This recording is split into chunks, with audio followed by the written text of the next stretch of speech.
கேட்டாங்க. நான் சொன்னது வந்து இதெல்லாம் ம். 1 நாள் 2 நாள் கதை. ம். பேசிட்டு போயிடுவாங்க. இந்த ரோட் ஷோனால பெரிய இதெல்லாம் கிடையாது. இதே கோவையில ஜெயலலிதாலேருந்து, கலைஞர்லேருந்து, இப்போ லேட்டஸ்ட்டா முதல்வர் ம். ஸ்டாலின்லேருந்து, கமலஹாசன்லேருந்து எல்லாரும் கூடாத கூட்டத்த கூட்டி காமிச்சிருக்காங்க. அது மேட்டர் இல்ல. நீங்க என்ன வகையான அரசியல் பண்றீங்க? ம். உங்க கூட்டணி, நீங்க தேர்தல் காலத்துல எப்படி பணியாற்ற போறீங்க? இதெல்லாம் தான் உங்களுக்கு வெற்றியும், தோல்வியும் கொண்டு வந்து குடுக்கும். நீங்க என்னதான் பெரிய ரோட் ஷோ நடத்தினாலும் கமலஹாசன் கூடாத கூட்டமா? அங்க தான் நடத்தினாரு. ம். எப்படி கூட்டம்? தோத்துட்டாரு. என்ன மாரி எல்இடி வச்சிருந்தாரு.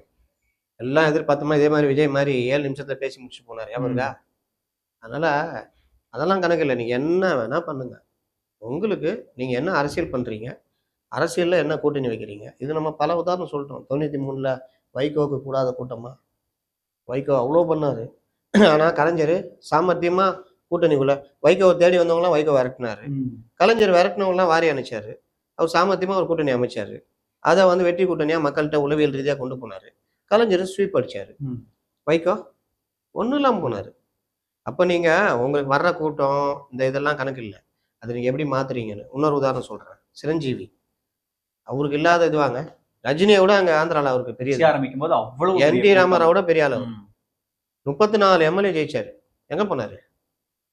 எங்க காங்கிரஸ்ல போனாரு? இணைஞ்சிட்டாரு. அவ்வளவுதான்.